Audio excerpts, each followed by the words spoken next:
Hello everyone and welcome back. Today we're going to be trying out all my January 2022 IPSY bag products. This is the Happy Vibes theme. I'm first trying out this Sculpting Mascara. This is from the brand Ditto, and this is a volumizing and sculpting mascara. So I'm just doing one coat on my upper lashes at this point. It was very messy. It smudged on my lid a lot. That could just be my issue with the application process, but I wasn't super impressed to begin with. So now I'm going to try out this Pure Lease Ageless Glow Serum. This is the BB cream. I was very excited to get into this. I loved the way it swatched out on my hand, so I just did half of my face. Take a look at that coverage. Now this is a BB cream. I don't know, I didn't think that it was supposed to be super high coverage, but it definitely is. I didn't have to use too much of it, just a little squirt in for each side. It was very dewy feeling, giving a lot of moisture, so I definitely wanted to take my Airspun powder and set it. Now, first impressions of this, I was loving the way it looked. It's a little light for me, but here I'm inserting a couple photos of 6 hours later in the day. I had so much of the foundation breaking up and sinking into my pores, and it made my skin look so textured.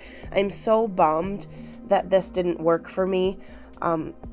It felt beautiful on the skin. It's just not something that you can treat like a foundation, at least for my skin type, which is an oily, dry combination, and I have a lot of scarring and large pores. It's just not something that's going to work for me to do like a full face with, but I wanted to try it. I'm going to see if I like it as just something very light to throw on if I'm staying home. And now I'm throwing on a second coat of that Ditto mascara to see if there was any hope for it, and I really still wasn't like super thrilled with it, to be honest. But now I want to go in. I was so excited for this Complex Couture Rosy Outlook Quad Palette. Here's a close-up of what that BB cream looked like right after the application. So it's not too bad. You can see it kind of resting in my pores a little bit, but first impressions was like, ooh, okay, this is going to work, but it didn't end up working. So here's the mascara close up and the mess that I made applying it. I don't like the way it looks on my lashes. It looked clumpy. That's only 2 coats. I just did not become a fan of that Ditto mascara at all. So now I'm getting into this Rosy Outlook eyeshadow palette. I'm first taking that shimmery light pink shade Kiss Me, and I'm putting that just on the first half of my lid, and then I'm taking the next shimmer shade, which is Spark, and I'm putting that on the rest of the lid and just very slightly overlapping them in the center to give it a blend. Now I'm taking this color Vision, and I'm putting that in the outer portion of the crease, so I'm just taking that about halfway from the outer eye inward and on the lower lash line as well, just sort of blend those out into the outer V. These were much more pigmented than I thought, these matte shades. I didn't expect them to come out so dark. So this is the Manifest shade, and as you can see, as I'm putting that on, it had so much color to it. Not what I expected, but pleasantly surprised.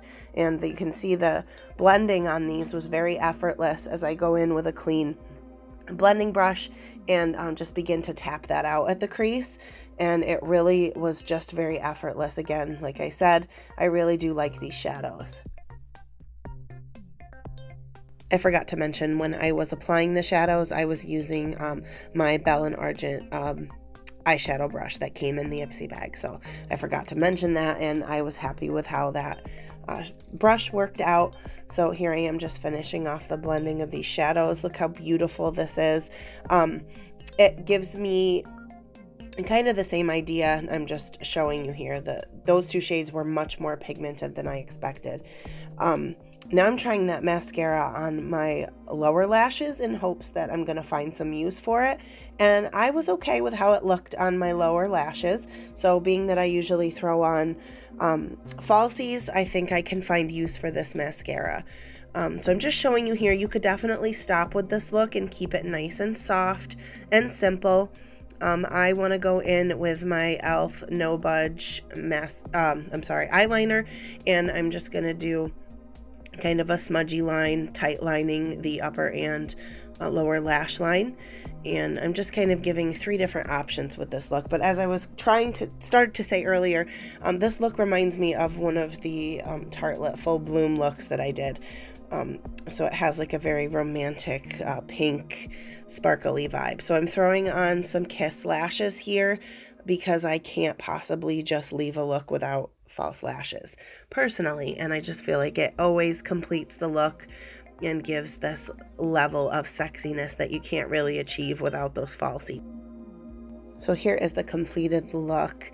I look using that Rosy Outlook eyeshadow palette.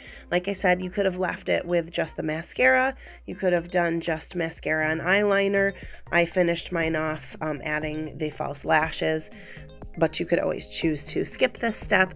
I was happy with how this came out. I love a beautiful blush type eye. It looks very great on so many different skin tones. So please let me know if you received this in your IPSY bag and if you were a fan of how these shadows applied. I didn't like how they swatched out, so I'm very happy that I didn't have an issue with them on the eye. So again, here's the completed eye look. So pretty. We're trying out some Valentine's Day vibes with this look. So now I'm just going to kind of finish things off.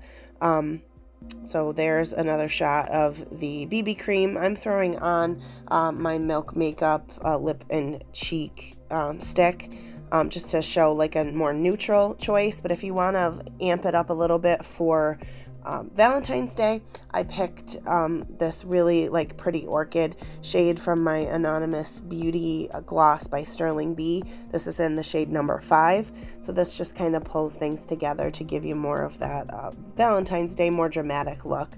So now I just want to quickly talk about this Ultra Repair Cream from First Aid Beauty. Now when I tried this out when I was opening my IPSY bag, I was having a slight flare up with my eczema that's on my cuticles and down on my fingers, and I've been using this cream. I don't know if you can tell if you want to jump back to my previous video and look at this, but this cream is really doing me so well, so I'm so pleased with it. Thank you so much for watching. I always appreciate the support, and please revisit.